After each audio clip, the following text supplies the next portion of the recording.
Hi guys, welcome to my weekly Sunday sermon. And I have a question. So, when you got cancer, did everyone you know, everyone that you came in contact with, offer up their own Dr. Bones McCoy advice? And for some of you who are of the younger generation, may not get the reference. So, your hint is Star Trek. My youngest likes to refer to me as the Queen of the Nerds. So that gives you an idea of what it might be. So as like a preface, I just want to say I get that everybody has good intentions. I get that people are trying hard to work through the information that they're given. But if you don't know what they are going through, maybe you shouldn't offer up your offline fake news. Heard it from a friend of a friend of a friend whose friend had this happen to them. So with that being said, advice that's been given to either me, my sons, or even my husband. If you had detoxed whomever, he would not have had cancer. Really? Come on, people. That's not even how this works at all.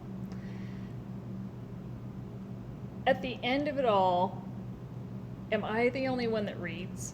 Like, stop reading fake news. Read a medical page. That's not even how this works. If it's a genetic item, detoxing is not even going to help. So let's just be realistic about this. If you had fed whoever more fruits and vegetables, and by the way, they have to be organic and fresh. So that's not how this works either. Cancer doesn't pick and choose people. I mean, it doesn't just pick fatty people, crappy food eating people to give cancer. It's not something that happens. I mean, it has no boundaries. No race, no color, no weight, no whatever. Healthy people, not so healthy people, everybody gets sick. I knew a 5K running vegetarian eating got cancer, almost died, but she got another opinion, doing well, doing better. But I'm just saying, you just have to get through it. Your diet sure does help, and exercise helps reduce the risks. However, if it's genetic, it's kind of hit and miss, and cancer still knows no boundaries. So, just saying.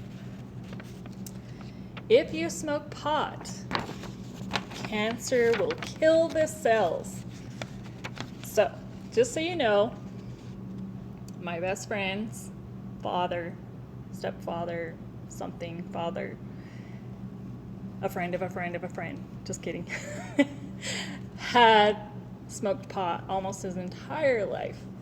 And sadly, he's no longer with us. He died of cancer. That's not how this works. I'm just saying. Coming from a smoker or a previous smoker, I'm just saying you should not smoke. You should not vape. You should not put anything other than regular air in your body. And that's even bad sometimes. Just Google valley fever. That'll help you. Awareness is important.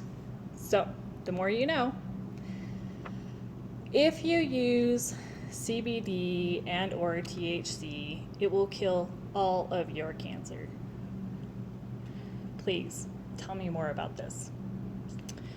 Your knowledge on this, because I need to know. First of all, it will not kill all cancer, because everyone has cancer, and those who get treatment for it have an overabundance of cancer cells.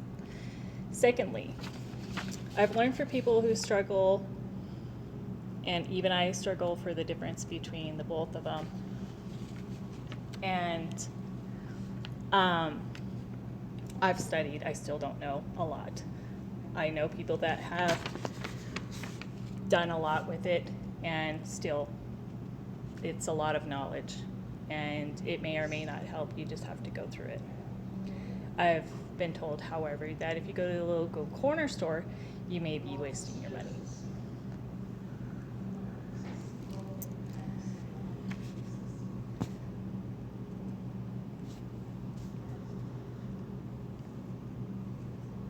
Hold on, guys.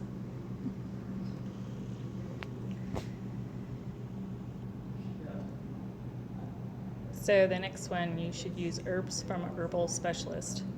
Yes, this was said to me. We even knew someone that was stage 4 going through an herbal specialist, and guess what? They died. So I bet you can guess what we didn't do. We did not go to an herbal specialist. Herbs are great. Those kinds of therapies can help reduce pain. Food can help. All those things help. But you have to remember it's not a cure. This one I love because I get told this one a lot. Please don't put your phone in your bra. It's going to give you breast cancer. Okay.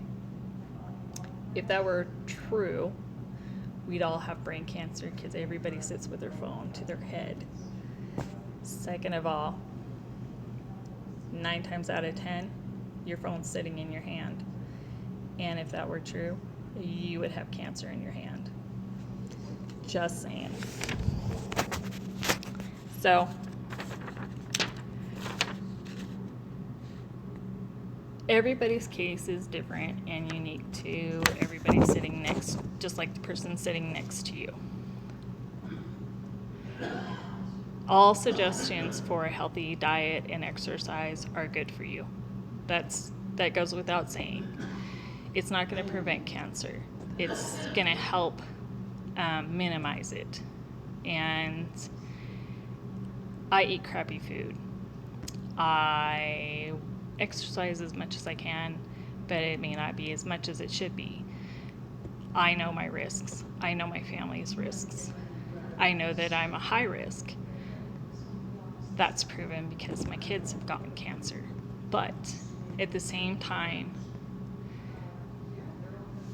the same thing that's certain for every one of these things is when you're sick and you feel like crap, sometimes you want a burger, sometimes you want a shake, and sometimes you can't stomach to eat both. However, sometimes you want to sleep, sometimes you just want to barely make it to the couch to watch a show. I mean, you do what you can when you can, and that's all that matters. Just toughing through sometimes is the best thing, and sometimes when you hear things, it's painful. And I want everybody to remember that. Trying to give advice if you haven't been through it maybe should not be your first idea or first step to assisting somebody that you know is going through it. To all those going through their battle,